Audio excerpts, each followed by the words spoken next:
कांग्रेस ने तो अपने रैब है एक्शन। अब देखना है कि नेशनल कॉन्फ्रेंस और बीजेपी क्या करती हैं और अगर इनमें से कुछ रेबल्स जीत जाते हैं तो क्या ये पार्टियां उनको वापस लेंगी या नहीं। नमस्कार, आप देख रहे हैं द न्यूज़ रूम 24 आवाज़। मैं हूं दीपक खजूरिया और सबसे बड़ी बात यह है कि जम्मू कश्मीर में इन दिनों जब विधानसभा चुनाव चल रहे हैं तो सबसे बड़ी दिक्कत ये आ रही है कि हर पार्टी के कुछ ना कुछ रेबल कैंडिडेट निकलकर सामने आ गए हैं,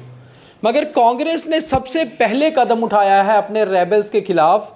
और अपने 5 रेबल कैंडिडेट्स के खिलाफ शो कॉज नोटिस जारी कर दिया है। इनमें से एक दो कैंडिडेट से हमने बात की है और उनका कहना है कि अभी उनको ये नोटिस नहीं मिला है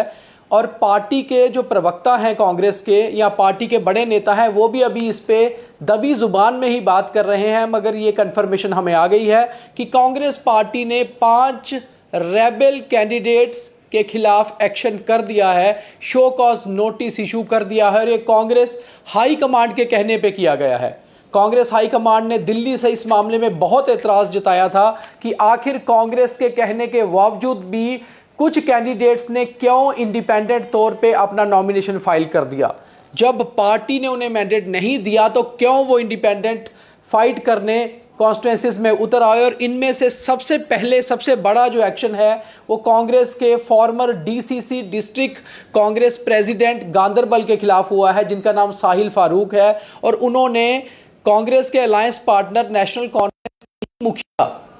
वाइस प्रेसिडेंट उमर अब्दुल्ला के खिलाफ गांदरबल से ही अपना नॉमिनेशन फाइल कर दिया था। जब उन्होंने नॉमिनेशन फाइल किया था तो उसी समय लग रहा था कि कांग्रेस कोई ना कोई एक्शन साहिल फारूक के खिलाफ लेगी। उसके बाद जो दूसरा बड़ा नाम कांग्रेस में निकल कर आया जिन्होंने कांग्रेस की टिकट नहीं मिलने के बावजूद नॉमिनेशन फाइल कर दिया, वो था former member of parliament Madan Lal Sharma के बेटे सतीश शर्मा, जिन्होंने इंडिपेंडेंट कैंडिडेट के तौर पर छंब कॉन्स्टिट्यूंसी से, जम्मू की छंब कॉन्स्टिट्यूंसी से नॉमिनेशन फाइल कर दिया और उसी छंब कॉन्स्टिट्यूंसी से कांग्रेस ने मैंडेट दिया farmer deputy chief minister Tarachand को, मगर सतीश शर्मा जो टिकट की मांग कर रहे थे और ये कह रहे थे कि वो डिज़र्व करते हैं टिकट क्योंकि अब छंब कॉन्स्टिट्यूंसी ओपन हो चुकी थी और वो ओपन मेरिट पे फॉल करते थे, जनरल कैटेगरी से आते हैं, तो उन्होंने इंडिपेंडेंट फाइल कर दिया था अपना नॉमिनेशन। तीसरा जो बड़ा नाम है वो रमेश मोटन है जो पीडीपी से कांग्रेस में आए थे और सुचेतगढ़ से उन्होंने जब उनको टिकट नहीं मिली तो उन्होंने अपना नॉमिनेशन फाइल कर दिया। तो ये 3 नाम हमारे पास आ चुके हैं। इसके अलावा 2 और नाम हैं जिसका अभी खुलासा कांग्रेस के मंत्री नहीं कर रहे, मगर कांग्रेस के जो बड़े नेता हैं वो नहीं कर रहे। कांग्रेस के स्पोक्स पर्सन से भी हमारी बात हुई है, उन्होंने इस बात की ऑफिशियल पुष्टि तो नहीं की है, मगर कांग्रेस 3 बड़े नेताओं ने इस बात की जानकारी हमें दी और कंफर्मेशन कर दी है कि बिल्कुल शो कॉज नोटिस इशू कर दिया है। और ये शो कॉज नोटिस जो है ये high command, Congress high command के यानी कि राहुल गांधी के कहने पे किया गया है और राहुल गांधी काफ़ी नाराज़ हैं कांग्रेस पार्टी के इन नेताओं से जिन्होंने इंडिपेंडेंट तौर पर अपने नॉमिनेशन फाइल किए हैं जम्मू कश्मीर से। ख़ास तौर पर राहुल गांधी ने और मल्लिकार्जुन खड़गे ने सीधे तारिक हमीद करा जो जम्मू कश्मीर कांग्रेस कमेटी के प्रधान हैं, प्रेसिडेंट हैं, खुद भी चुनाव लड़ रहे हैं, उन्हें सीधे ये डायरेक्शंस दिए थे कि वो सीधे सीधे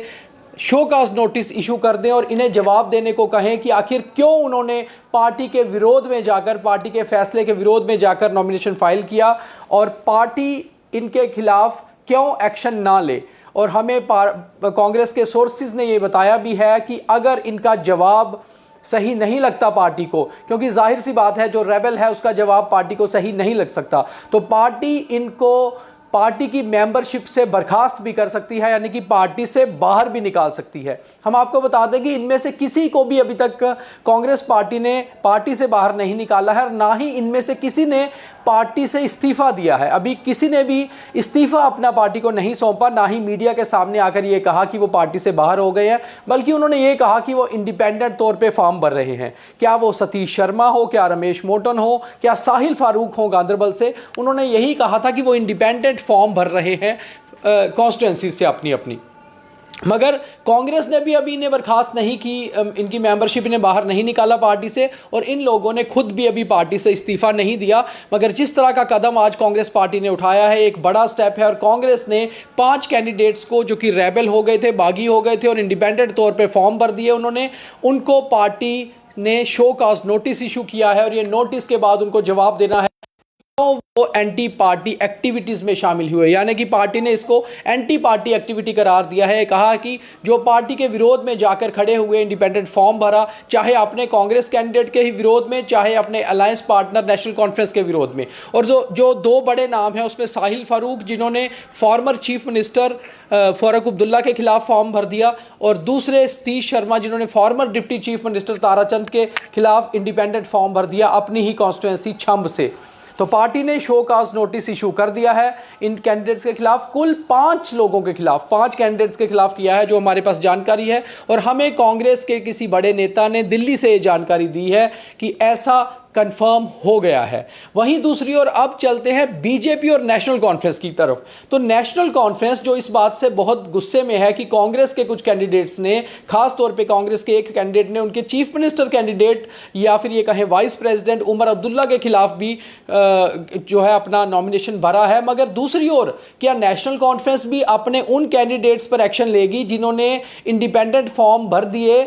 अपने अलायंस पार्टनर कांग्रेस के विरोध में जाकर? कांग्रेस का सुरंगकोट सीट जो है अलायंस के हिसाब से कांग्रेस को दी गई थी, और कांग्रेस के वहां शाहनवाज चौधरी चुनाव लड़ रहे हैं। मगर शाहनवाज चौधरी के खिलाफ ही नेशनल कॉन्फ्रेंस के अकरम एक जो कैंडिडेट है, उन्होंने फॉर्म भर दिया सुरंगकोट से इंडिपेंडेंट तौर पे। अब क्या नेशनल कॉन्फ्रेंस अकरम के खिलाफ एक्शन लेगी, या शो काज नोटिस इशू करेगी, या उन्हें पार्टी से बाहर का रास्ता दिखाएगी? ये भी देखना बहुत अहम रहेगा। और खास तौर पे कांग्रेस के कुछ सोर्सेज का ये भी कहना है कि कांग्रेस पार्टी ने पहले एक्शन किया है, और अब इंतजार है कि क्या नेशनल कॉन्फ्रेंस भी ऐसे एक्शन लेती है। जहां जहां नेशनल कॉन्फ्रेंस के अगेंस्ट कांग्रेस ने कैंडिडेट मतलब कांग्रेस के कैंडिडेट उतरे हैं, वहां तो एक्शन हुआ है। क्या जहां कांग्रेस के कैंडिडेट के विरोध में नेशनल कॉन्फ्रेंस के कैंडिडेट आए, क्या नेशनल कॉन्फ्रेंस भी एक्शन लेगी? ये भी देखना बहुत अहम होगा। और हमने कोशिश की थी तारिक हमीद करा से भी बात करने की, उन्हें भी कॉल किया मगर उन्होंने कॉल पिक नहीं किया। मगर हमारी खबर बिल्कुल पक्की है, कांग्रेस के ही हाई प्लेस्ड सोर्सेज ने हमें ये खबर कंफर्म की है। अब बीजेपी की ओर भी चलते हैं कि क्या बीजेपी भी अपने रेबल्स के खिलाफ एक्शन लेगी, क्योंकि अभी तक बीजेपी ने भी अपने किसी कैंडिडेट को, शुरू में हमने देखा था कि बीजेपी ने अपने दो लोगों को पार्टी से बाहर का रास्ता दिखाया था एंटी पार्टी एक्टिविटीज को लेकर। एक रामबन में उनके नेता थे और दूसरे सांबा में। मगर अब 2 कैंडिडेट ऐसे हैं बीजेपी के जो कि पार्टी छोड़कर नहीं बल्कि पार्टी में रहते हुए भी इंडिपेंडेंट फॉर्म भर चुके हैं। एक है नरेंद्र सिंह भाऊ छंब से, और दूसरे हैं उनके बीजेपी के जम्मू कश्मीर के वाइस प्रेसिडेंट पवन खजूरिया उधमपुर ईस्ट से। अब बड़ी बात यह होती है कि तकरीबन ऐसा देखा जाता है कि पहले जब टिकट नहीं मिलती है तो इंडिपेंडेंट फॉर्म भरे जाते हैं, रेबल्स जो हैं बागी हैं वो इंडिपेंडेंट फॉर्म भर देते हैं, और अगर ये इंडिपेंडेंट में से कोई जीत कर आ जाता है तो बाद में पार्टी उन्हें अपने साथ मिला लेती है। कई बार सरकार बनाने की जब ज़रूरत आती है तो ना केवल साथ मिलाया जाता है बल्कि मंत्रिपरिषद भी दिया जाता है, और ऐसा बीजेपी जम्मू कश्मीर में कर चुकी है। आपको याद होगा 2014 में जब पवन गुप्ता को टिकट नहीं मिली थी तो उन्होंने उधमपुर से इंडिपेंडेंट फॉर्म भरा था पार्टी की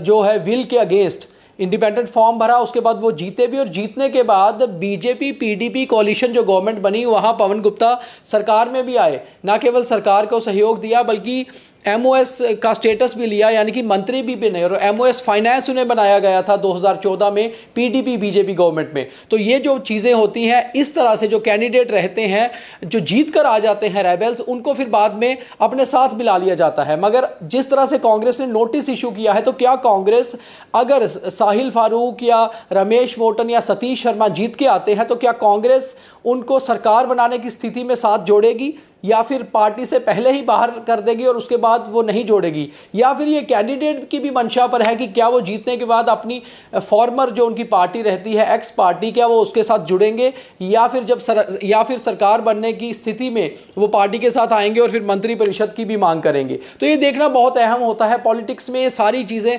साम दाम दंड भेद जो होते हैं बहुत इंपॉर्टेंट होते हैं, और ख़ास तौर पर जब रेबल्स हो जाते हैं पार्टी से बाहर जाकर इंडिपेंडेंट चुनाव लड़ते हैं, और पार्टीज भी कई बार चुप गुम होकर बैठी रहती हैं कि अगर हमारा कैंडिडेट जीत जाएगा तो उसके बाद जो नंबर गेम आएगी सरकार बनाने को लेकर, तो उसमें हम अपने कैंडिडेट को साथ मना सकते हैं, क्योंकि आखिर वो उनके घर का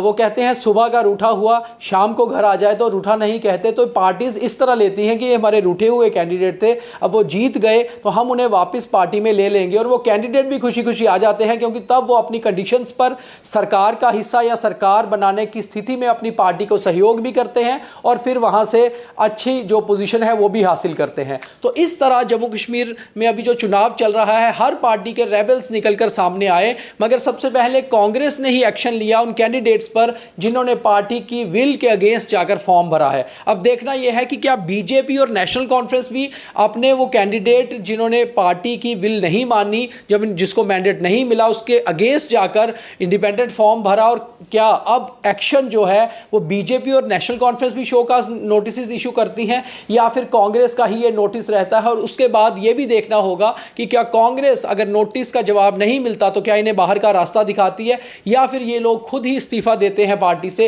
ये सारा कुछ देखना बहुत अहम होगा। जैसे जैसे चुनाव की तिथियां पास आ रही हैं, सरगर्मियां भी बढ़ रही हैं और इस तरह के नोटिस, एक्शंस ये भी बहुत बढ़ते जाएंगे, और ये सारा कुछ साफ होगा 8 अक्टूबर को जब जीत कर कैंडिडेट सामने आएंगे। तो लिस्ट आएगी हमारे पास कि कौन कौन से रेबल्स जीत कर आए हैं। तो तब तक के लिए ये वाली सियासत को देखते रहिए, इसका मजा लेते रहिए। मगर जो हमारे पास खबर थी ये कंफर्म है, कांग्रेस ने 5 कैंडिडेट्स पर जो रेबल थे इंडिपेंडेंट फॉर्म भरे, एक्शन ले लिया, शो काज नोटिस इशू कर दिया है। तो उम्मीद है आपको हमारे प्रोग्राम सब बहुत अच्छे लग रहे होंगे, आपका भरपूर सहयोग और प्यार हमें मिल रहा है। अगर आपने हमारे चैनल को लाइक या सब्सक्राइब अभी तक नहीं किया तो ज़रूर कर लीजिए, क्योंकि जैसे जैसे सरगर्मियां बढ़ रही हैं वैसे आपके लिए खबरें भी बहुत बढ़ रही हैं। तो मुझे और मेरे कैमरामैन गगनदीप सिंह को और अमित बसन को इजाज़त दीजिए। बहुत धन्यवाद।